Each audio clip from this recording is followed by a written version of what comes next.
You're listening to TIP. On today's show, I share my conversation with a guest that needs no introduction, Lewis Howes. For those who may not be familiar with Lewis, he is a former professional athlete, New York Times bestselling author, successful entrepreneur, and a very popular podcast host. He has been featured on Ellen, Good Morning America, Time Magazine, Forbes, Entrepreneur, ESPN, Inc., Men's Health, and many more of the world's most popular media outlets. He also just finished a super cool project, a documentary about his life called Chasing Greatness. Lewis and his story have been a big inspiration for me and taught me a lot, so I'm honored to have Lewis on the show today. During this episode, we talk about mentorship, overcoming adversity, personal development, and how having the right mindset leads to success in life, business, and investing. If you've been listening to the show for a while now, thank you. If this is your first episode, welcome. I'm the host, Robert Leonard, and on this Millennial Investing podcast, I talk with successful entrepreneurs, business leaders, and investors to help educate and inspire people 22 years old to about 40 years old. My goal is to help you improve your financial literacy and make better investment decisions with both your time and money. We often cover tactical how-to investing advice, but we also cover more general topics like today's episode, where Lewis and I talk about things that can make you an even better investor or just better overall with your money. For example, in today's episode, we talk about having a good diet, not eating a lot of sugar, and exercising. And you might be wondering how that relates to business or investing. It's important and relates to being a successful investor because if you're not doing these things right, you can suffer from health-related issues that impact how you invest and manage your money. I know for me personally, if I don't follow the things we talk about in this episode, I feel tired and I often have headaches. So from an investing perspective, that leads to me making bad investment decisions because I can't think clearly and analyze the opportunities objectively. And from a personal finance perspective, it leads to me breaking my own money rules and the budgets that I've set, which just pushes me further away from my goals. So while not everything we talk about on the show is tactical investing advice, I promise you it is all valuable when your goal is to be successful investing, managing your money, or starting a side hustle. But without further delay, let's get into today's episode with Lewis Howes. You're listening to Millennial Investing by the Investors Podcast Network, where your host, Robert Leonard, interviews successful entrepreneurs, business leaders, and investors to help educate and inspire the millennial generation.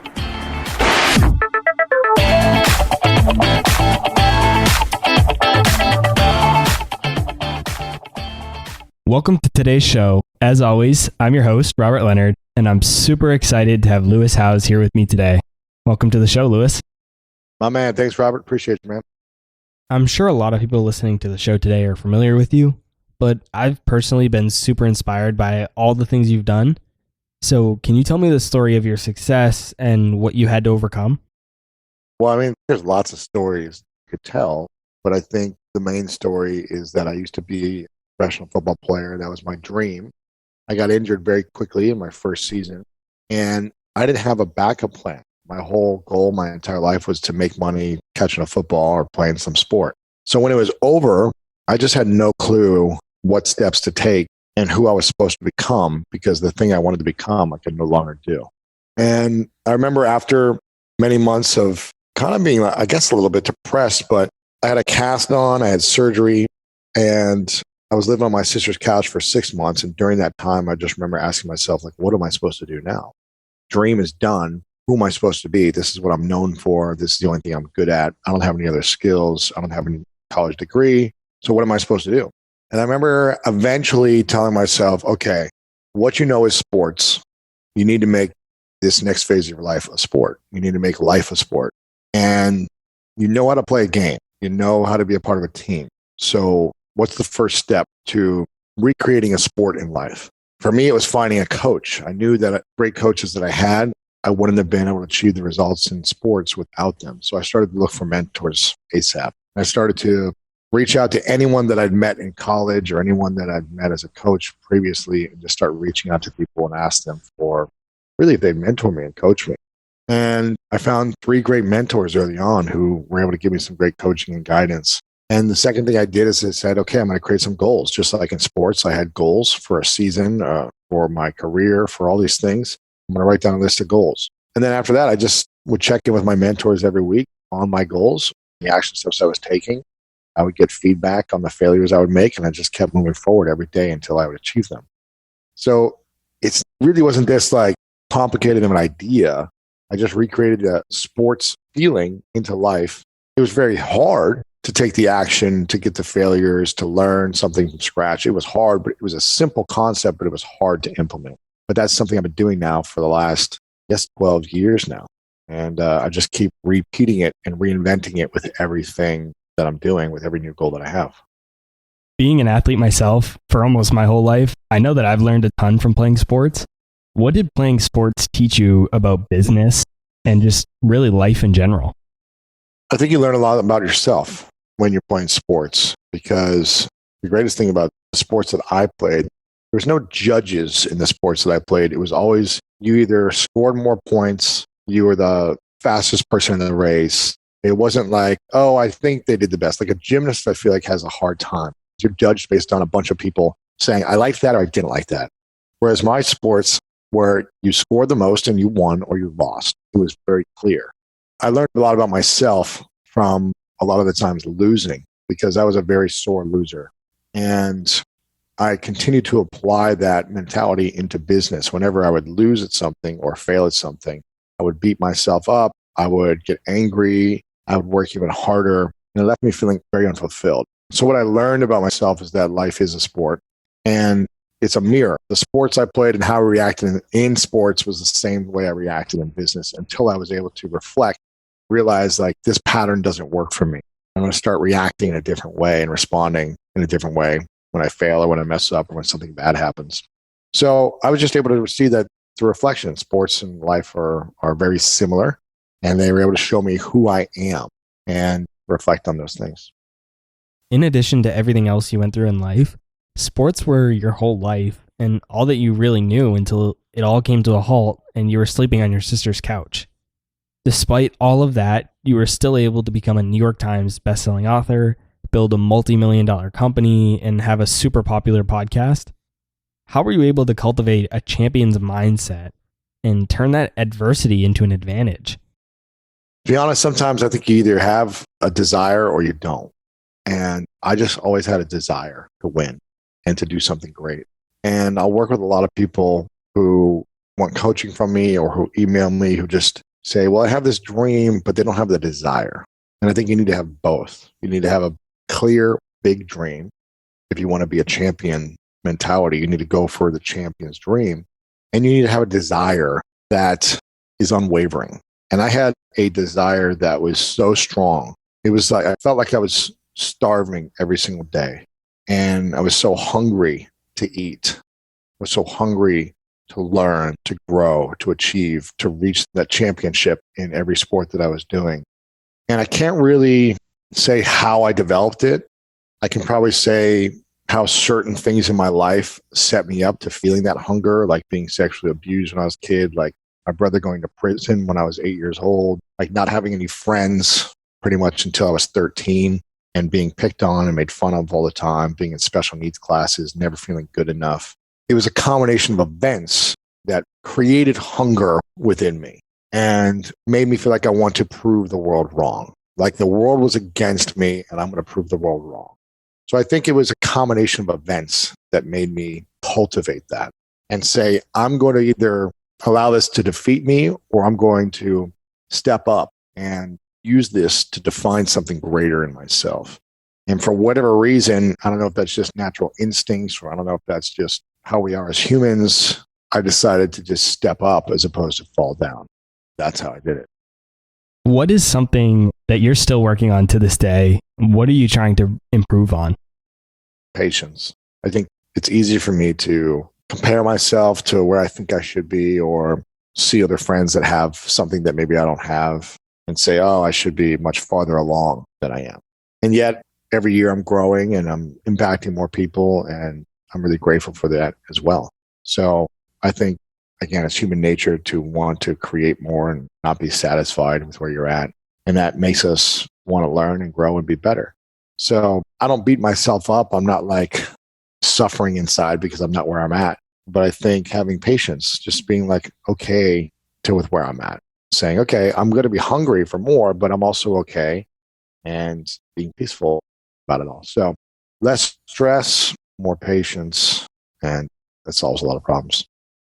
Everything around us today is really such an instant mentality, right? With social media and just the way things can get shipped to your door overnight or even same day delivery. Everything is in an instant. How can people really cultivate that patience mindset?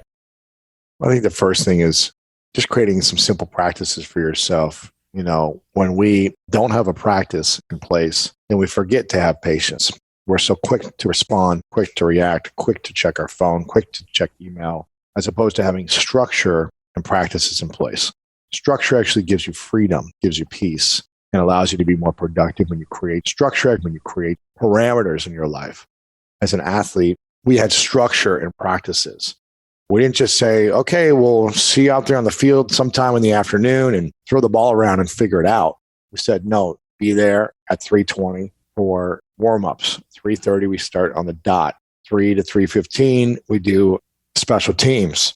3:15 to 3:30, we're doing mindset. 3:30 to 4, we're doing offense. 4 to 4:30 is defense. Water breaks are in there. Like everything was structured and organized. And that allowed us to get into the flow. It allowed us to be expressive and creative because of the structure, as opposed to saying, don't create any practices, any ground rules, any order, and just go out there and be as creative as you want and make plays happen. It wouldn't work that way. You wouldn't become a champion without structure and practices. So in order to create more patience in your life, creating structure and order in your life, saying to yourself, I'm not going to be on the phone for the first hour when I wake up. I'm not going to be on the phone the last hour before I go to sleep. I'm only going to check my phone at certain times.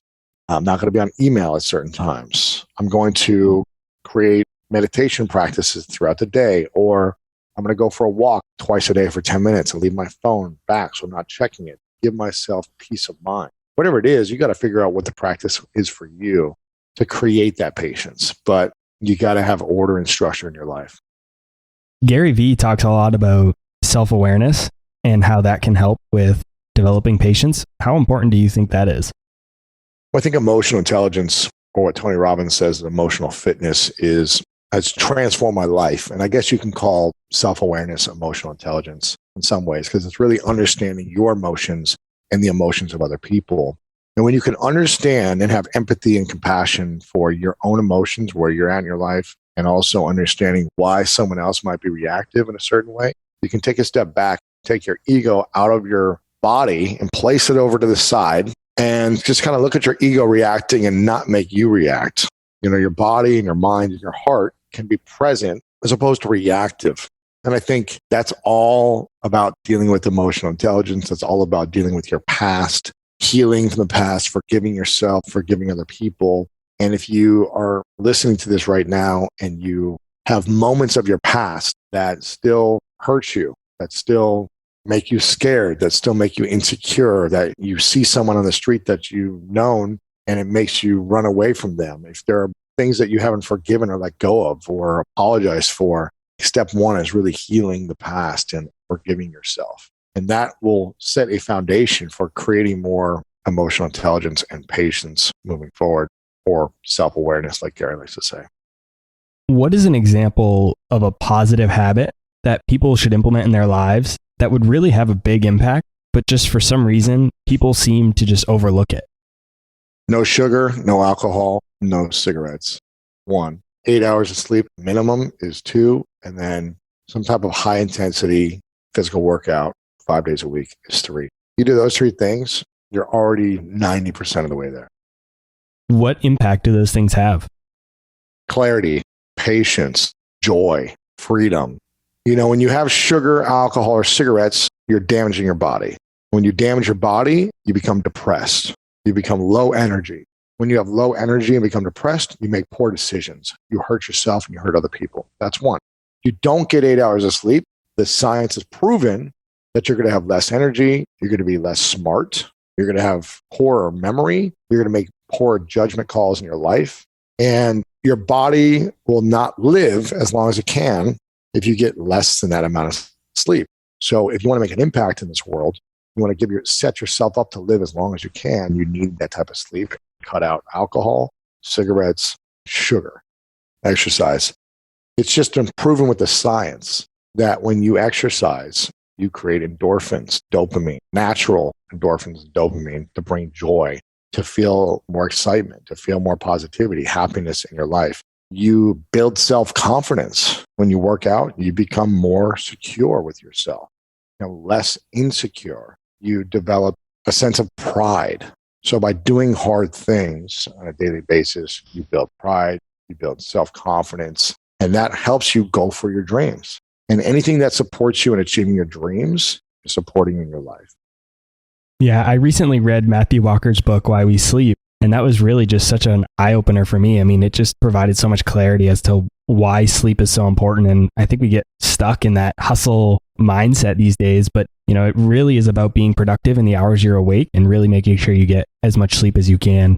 How about caffeine and coffee? How do you think that impacts the body? I never drank caffeine or coffee. I shouldn't say never. I had pop as a kid, and then I gave up pop or soda, if you want to call it that. I gave it up probably when I was in, high school or college because I realized it was affecting my sports. And I'd never been drunk in my life. I've never smoked cigarettes or smoked anything. I had like a puff or whatever, but I haven't smoked it. And I've just seen people who drink, who smoke, who do those things that they just don't have the edge. Caffeine, I don't want to speak into because I don't know the exact research, but I know that I lived my whole life until I was 34 without coffee, and I was doing amazing. I started doing bulletproof coffee a couple of years ago because I started intermittent fasting, and I wanted to test that. Now I do a cup, sometimes 2 cups of coffee a day, more of a meal replacement. It's probably something I should probably drinking tea and just more water. I think 1 cup of coffee or bulletproof coffee a day, if you're intermittent fasting, is fine. I think if you are living your life where you need more than 2 cups of coffee a day to have the energy, then something else is wrong. Like you're not getting enough sleep. You don't have practices in place. You don't have your rituals and routines in place. If you're relying on coffee to give you energy, it shouldn't be the case. You're probably having too much sugar or breads, pastas, rice, which is causing these spikes in insulin, which is you're needing to have coffee because you're crashing. Body shouldn't crash. It should be sustained from the amount of sleep and the amount of food that you're eating on a daily basis. And if you work out, you sleep enough, eat healthy, organic, mostly plant-based foods, some meat, you will have all the energy you need, unless you have some other type of complication or disease or problem that I'm not aware of. Let's tie all this back into business or just being successful in business, because as we talk about this, I think a lot of people are listening and they're probably saying, how does this impact me? How does this impact my business? How can this drive success for me in life and in business? So how do all of these things really make an impact on driving someone's success in business? Well, I think if your life is out of whack, your business will be out of whack, and eventually it will crumble. You might have some success for a year or two, but then you're going to be exhausted, you're going to be tired, you're going to be mean to people, and your business will start to suffer. So everything you do in your life affects your business, affects your relationships, affects everything. Or at some point, it'll come back to get you.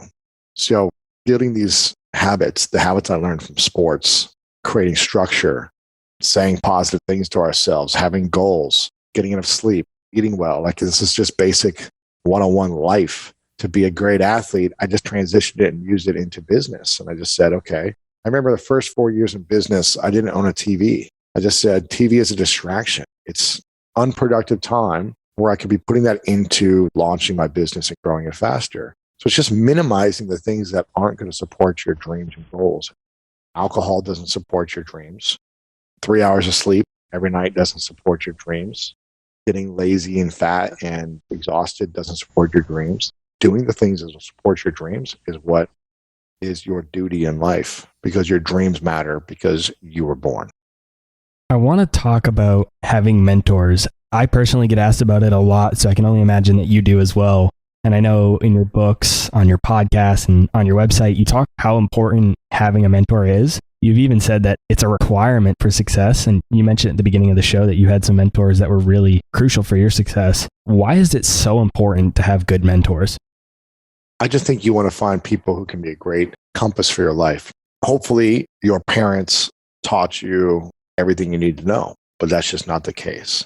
When you go after a dream that your parents have no clue about, you're going to need people who have gone and done something like that before, who could give you some great feedback, some great guidance. You need someone who could be a compass for you in different areas of your life.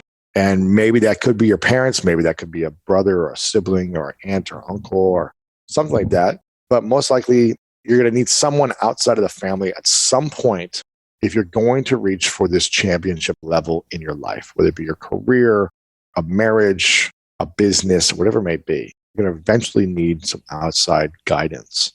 And I just feel like mentors have saved me so much time, so much headache, so much money, and just reinforced, like, is the decision I want to make in this a good decision? And when I ask a mentor, like, this is what I'm thinking about doing, what do you think? And just having them keep you on track. You know, it's easy for us to take the easy way out. Easy for us to want to cut corners, to want to do things that maybe are a little out of integrity because it's quicker, faster. The great mentors will keep you on a moral compass and a spiritual compass that will guide you to your North Star. And that's the type of mentors you want to find. They're not going to sugarcoat it.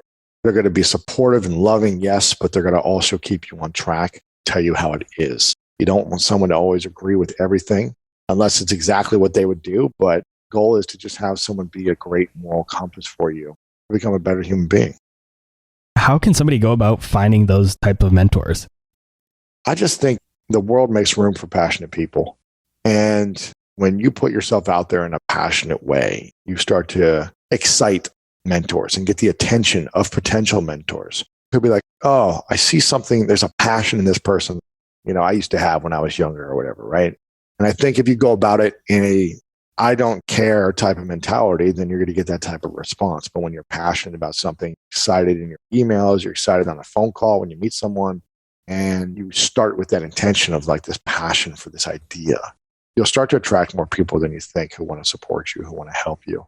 And if you show that you have already been working hard towards something, showing credibility that you have been putting in the work daily, weekly, monthly, yearly towards this dream or goal, that's going to tell a mentor, this person's not going to drop off their dream.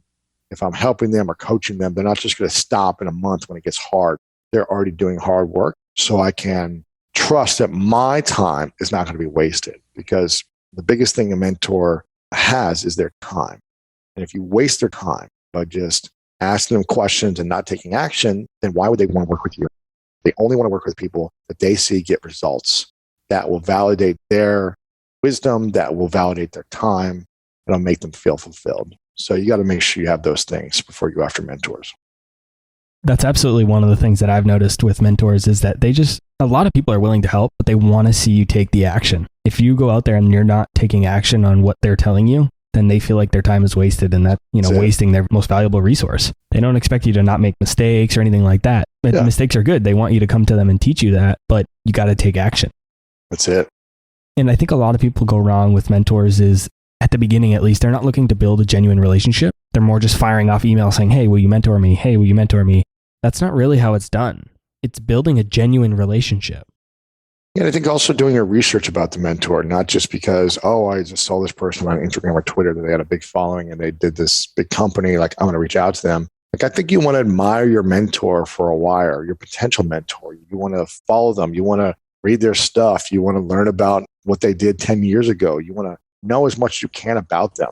So when you approach them, they feel like, okay, there's a true, genuine respect that you have for them, that you've been following them for a while. You respect the brand and the business they've built. You know a lot about them. I think that will go a long way. If someone knows a lot about you, like if someone came to me and they're like, man, I've listened to 100 of your episodes, right? I've got 900 episodes. But if they're like, I've been listening for the last 2 years and I feel like I know everything about you. I've been studying the School of Greatness. I went to the Summit of Greatness. I bought your books. I read it. And I've been working for these last 2 years on this project. And I've gotten it to this point.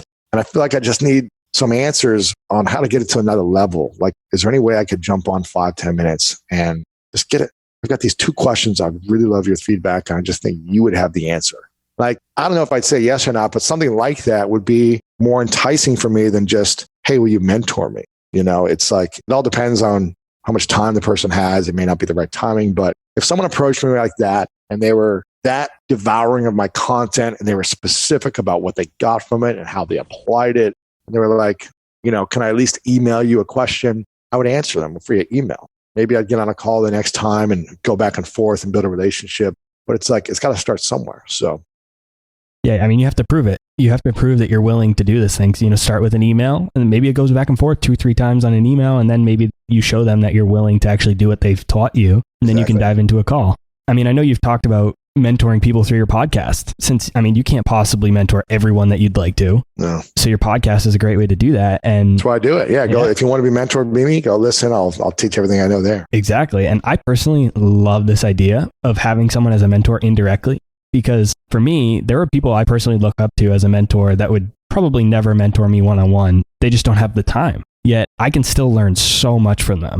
And one of those people is Andy Frisella. I've looked up to him and tried to learn as much as I can from him for so long through his podcast, his website, blogs, everything he puts out on social.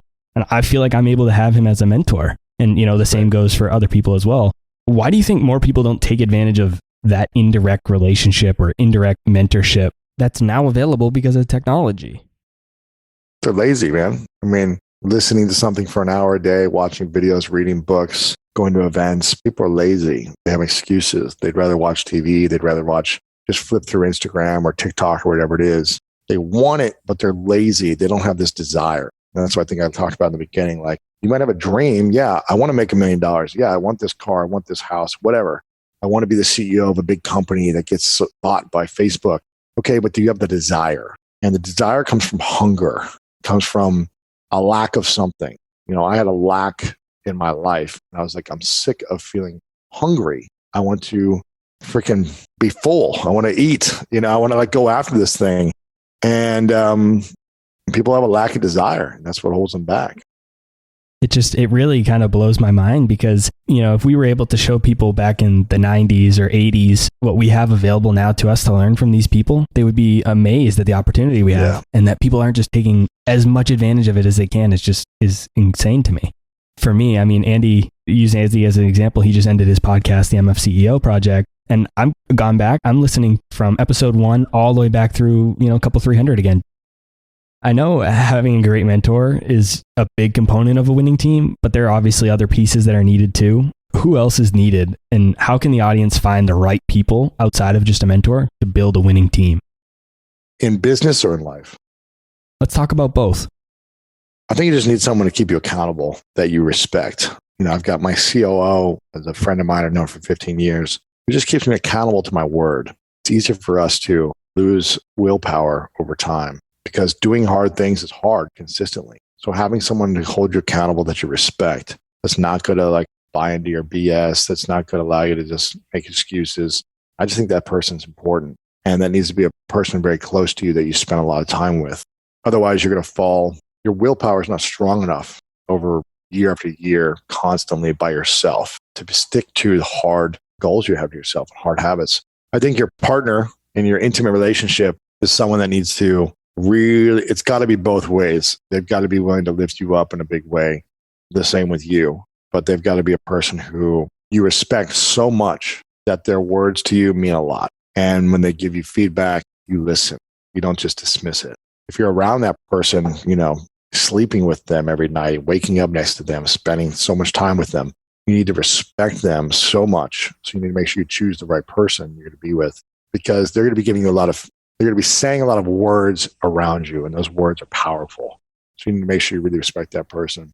I think you need to be around really fit people that understand nutrition, people that make good habits in their food life and their fitness life, because you become, obviously, like your circle. So if you're around people that are eating sugar all the time, you're probably going to cheat and eat more sugar and smoke and drink and all those things if those are those people. So just choose to be around people who live a lifestyle you want to be like, and then choose to be around financially abundant people. I spent a lot of time with really rich people. And even though my motivation is not how do I make as much money as I can? For me, it's how do I impact the most people possible? That's the motivation I have. The money comes from that, but I'm also surrounding myself with really smart money people where I can just ask a question and they'll be like, okay, let me make this decision now moving forward with my money, or let me invest in this, let me try this. as opposed to just going blind and doing what I think I'm supposed to do. I'm mentored by really smart, financially wealthy people who I learn from. And it goes back to that saying, you are the average of the 5 people you spend the most time with. And just to drive that point home further about being around people that eat well and healthy, I think a step further is that those people aren't out partying and drinking on Fridays and Saturday nights, which doesn't drag you out into that scene, which means you have more time to put into your business. You wake up Saturday, Sunday mornings ready to rock and roll and really get to work, and you're not being dragged down by those types of activities. You mentioned that you're not doing the things you're doing just for money or the material items. So how else does one live a truly successful life? It's based on what everyone wants. For me, what fulfills me is seeing people grow, seeing people transform, seeing people overcome their challenges and achieve their dreams. When they achieve the thing that lights them up the most, and I know that I was a part of it in some way, it just brings me a lot of joy to help people overcome their adversities and achieve their dreams. Because it's like, I don't know what other, it's like winning $1 million every time that happens for me. When I can change a human life or be a part of their change, it's just really fulfilling and rewarding for me. So, I do that for selfish reasons. It feels good. And I know I'm helping other people. That's just what it is for me. How can somebody find out what that specific thing is for them if they don't already know? I just think whenever you're living life, what brings you the most joy when you do it? Is it an activity? For me, this was sports for a long time, like playing sports in front of a large audience and winning the game, or being like the best player, making great plays, and being able to express myself on the court or on the field in front of a live audience. Pressure is on. That was the most fulfilling thing for me because it was my expression that inspired people. People would come up to me after the game and they're like, man, I was so inspired how you broke through those players and dove for the end zone. It just inspired me in my life. So I was doing that in sports without really realizing it until people would tell me like, man, that was so inspiring how you made that one play, or how like the whole game, or how you guys came back. Like to give people hope, to give people a lesson, to show someone what's possible in their life. I was doing that in sports, and now I'm trying to do that in business. And if you get around the right mentors, they can likely help you find out what really inspires you and what makes you successful. Seeing their success can help you find what makes you successful. Yeah, I think so. I think so. But at the end of the day, no one can give it to you. You got to figure that out yourself, kind of thing. You got to try different things and see like what lights you up. For example, there's a lot of people right now that say they want to write books. They want to launch podcasts, and then they do it. And 3 months later, they're like, it seemed exciting, but it's not what I want actually. Too much. It's not as fun as I thought it was. I'm losing money. I don't even enjoy interviewing people. And then they stop. So I think you got to try different things until you realize like, oh, this brings me a lot of joy. And a lot of people make decisions based on pain, like a pain they had growing up where they said, this is going to be my mission. I don't want anyone else to feel this pain anymore. So I'm going to go build a company that helps end cancer or eliminate this or help people get out of toxic relationships. They do things because they were in pain, a family member or a friend was in pain. They said, I don't want other people to suffer. I'm going to go find the solution. I'm going to go do it. That brings me joy. That's kind of the way I live my life. There's a book by Gary Keller called The One Thing, where he talks about really just focusing in and really honing in on one thing specifically and becoming great at that one thing. But then on the flip side, you have people like Gary Vaynerchuk who talk about how you should be working on all kinds of different things at once and how he always has 8 different balls in the air at once. So where do you fall on this? Should people be focusing on one thing or should they be doing a multitude of different things? I think you got to know yourself. Like Gary would say, I think you got to know yourself. For me, I'm a decathlete in sports. I did an event in track and field called the Decathlon. It's 10 events in one event. And so it was 2 days, 5 events each day. And decathletes are known as people who are really, really, really good at all 10 events, but not an expert at any one. And they actually didn't have the skill set to be the best at any one in the world, but they were really, really good at all 10. And you're judged on your ability to be really, really good at all 10. You're scored at each event. And by being really good at all 10, whoever wins the Olympic gold medal is anointed the greatest athlete in the world. So even though you're not the fastest person, the highest jumper, the longest jumper in the world, you're not a specialist at being the best at the 100 meters, you're the greatest athlete in the world because you were great at 10 different things. I think you got to know who you are. So any one of those athletes would have never gotten a medal, maybe one or two, but most of those athletes would have never gotten a medal if they specialized in just the 100 meters or the 400 or the mile or whatever it is, pole vault. Almost none of them would have got a medal at the Olympics, but they medaled because they were great at multiple things. And that's what their skill set was. I think you got to know who you are, what's available for you. For me, I like to do lots of different things, probably too many things. And this year I decided then to cut back and focus more on one thing and see how that works for a year. And I'm going to focus more on optimizing my show, my podcast, going all in. And any projects that I do on the side have to support that. So that's my way of saying like, okay, I'm going to have fun. I'm going to do this thing, but it's all got to go back to pushing the podcast, promoting the podcast, building the podcast, making it better, doing whatever it takes to grow it, because that's my mission. So, I spent the last 7 years building a show and trying lots of different things as well. And I realized that my greatest gift is doing the show. So I'm going to eliminate a few things, go all in on the show, see what happens there for a year or two, and then reevaluate. It all depends on where you're at in your life. Yeah, I remember listening to your episode where you talked about that. I think it was with Rory Vaden, if I remember correctly, a couple of weeks back. Great episode. And yeah, thank you. That's so right. I mean, it goes back to doubling down on what brings you happiness and success, right? You mentioned that helping people is what brings you and makes you feel successful. And like we talked about, you can mentor so many millions of people through your podcast. Are you still looking for or just working with mentors today, even though all the success you've had? Absolutely. I mean, I probably don't call them I don't have official mentors. I just feel like I get to interview the most brilliant people in the world and I just stay in touch with them. And, I was texting with Grant Cardone this morning because he's in town and I'll FaceTime when I want. I have a question about money. I'll text, with some Olympic athlete. If I have a question about training, I'll text like a top doctor about nutrition. It's just like I have mentors on any topic of life because I've interviewed the best. And so they're not an official mentor, but they're just friends that I help and support and they help me. And I'm always leaning. Last night I did a 3-hour coaching session with a friend who's a mentor and specialist. He helped me with some emotional things. It's like I'm always reaching out to my network. If you were able to go back in time and give your millennial self just one piece of advice, what would you tell yourself? Knowing what I know now, I'd probably said invest in certain things differently. If I knew how the future was going to be, put it all on Red 7. I think I would, 3 things popped to my mind that I wish I would have had 10, 15 years ago. I wish I would have studied Spanish and become fluent in Spanish back in even right after college, just started studying it and saying, that's when I had the most time to just learn and most downtime. I wish I would have just been all in on learning Spanish. Because I believe that the Spanish-speaking countries and communities around the world, there's a big opportunity to impact them through the content that we're creating. And I think, translating subtitles and someone else dubbing audio is great and you can impact people still there. But I think if you actually had the language, you could do some incredible things for these communities and impact people. So it would just be another skill, another tool in the tool belt that would make you more unique and stand out. I'm actually looking for someone to come tutor me every day here in LA. So I'm actually trying to find that person right now, Spanish, and invest in it now.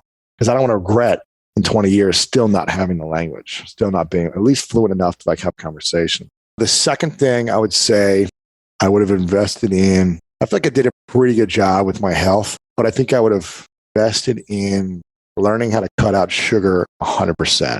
Because I think sugar is rat poison. And it tastes incredible, but it's killing us slowly. We don't understand how much sugar is killing us. And I'm the first one to fall. Sugar is my addiction. It's my vice. I eat cookies, brownies, cakes, whatever you name it, candy. I'm all in. It hurts me. In the long run, I feel the negative effects in my mid-30s. I start to feel it. And I wish I would have cut that addiction earlier because now I have to work a lot harder to manage it and make sure I'm not eating it at certain times and all that stuff. And I think the third one, I would have learned about creating amazing storytelling videos at a much younger age, viral videos, because that's what reaches the masses right now. Viral videos and video in general, video on Facebook, video on Instagram, video on YouTube, video on TikTok, video has the ability to transform the world or reach a broad audience. Even if it's a negative thing, it has the ability to reach more people. So I would have learned how to be a great video storyteller at an earlier age. It's funny that you mentioned Spanish because that's actually something that I wish I had learned myself. I'm going to probably go ahead and try and learn that. Yeah, I think you should make it a goal of yours for the next 3 years to be fluent and do whatever it takes. Like, it should be a non-negotiable. In my opinion, if I could go back and change anything, it'd be that for sure. Just because imagine what you can do knowing the language for the rest of your life. And the sooner you learn it, the more powerful your life will be. The longer you wait, it's just going to be harder and harder. It's going to be more busy in your late 20s than it is now. So sacrifice an hour of TV a day for an hour of learning. How about in business? Is there anything that you'd go back if you were starting your business over again that you would do differently? I learned through all my mistakes. And so I don't know what I would change specifically. I think I might have hired better people earlier on because I just hired based on a need quickly. And I didn't really go through a hiring process and find the right people early on. I was just like, all right, you're available. Like, let's bring you in and then train you up. And then 6 months later, they weren't the right fit and they would leave. So it's just a lot of wasted energy on getting, subpar people who were invested and who had the skills and the attitude to really do something, which took a lot more time and energy from me to make up for it. So making sure to have the right people on the team and being very specific about the energy you bring around you, the people skills, attitude, everything. Whether it be about business, entrepreneurship, or just life in general, what is a common piece of advice you hear given on the internet by quote unquote gurus or experts that you think is misleading or just wrong? And how would you make that good advice? First thing that came to my mind is don't sleep and hustle more. But I think it's impossible to have balance, like total balance in your life. And you're going to need to have seasons of hustle and lack of sleep, potentially a little less sleep. I think it'll hurt you if you're really pulling all-nighters all the time or 4 hours a night all the time. I think it'll hurt you in the long run. So be strategic about creating structure and parameters and boundaries around these seasons of your life, and don't allow hustle and no sleep to be a lifestyle. Allow it to be a lifestyle for a certain amount of time, season, and then you're able to recover and get back on track with better boundaries and balance in your life. Louis, thanks so much for your time. I know it's super valuable, so I really do appreciate it. This seriously has been a great episode that I think the audience is going to gain a lot of value from. I know I have. So where can the listeners go to learn more about you and connect with you further? School of Greatness podcast on Apple or Spotify, louishowes.com, @LewisHowes. And I've got a new documentary coming out. If you go to greatness.com and watch the documentary for free just by opting in. So check out greatness.com, check out the movie, spent a lot of time on it, a lot of money, Hollywood directors, the whole thing. That's coming out. So check that out at greatness.com. I'll be sure to put a link to that in the show notes, as well as links to all of Louis's other resources. And as always, I'll put links to different books that relate to the topics that we talked about today, so you can dive deeper into them if you're interested in learning more. So be sure to check out the show notes below in your favorite podcast player, or going to theinvestorspodcast.com and looking for the Millennial Investing Show. Louis, thanks so much. I really appreciate it. Thanks, my man. Appreciate you. All right, guys. That's all I had for this week's episode of Millennial Investing. I'll see you again next week. Thank you for listening to TIP. To access our show notes, courses, or forums, go to theinvestorspodcast.com. This show is for entertainment purposes only. Before making any decisions, consult a professional. This show is copyrighted by the Investors Podcast Network. Written permissions must be granted before syndication or rebroadcasting.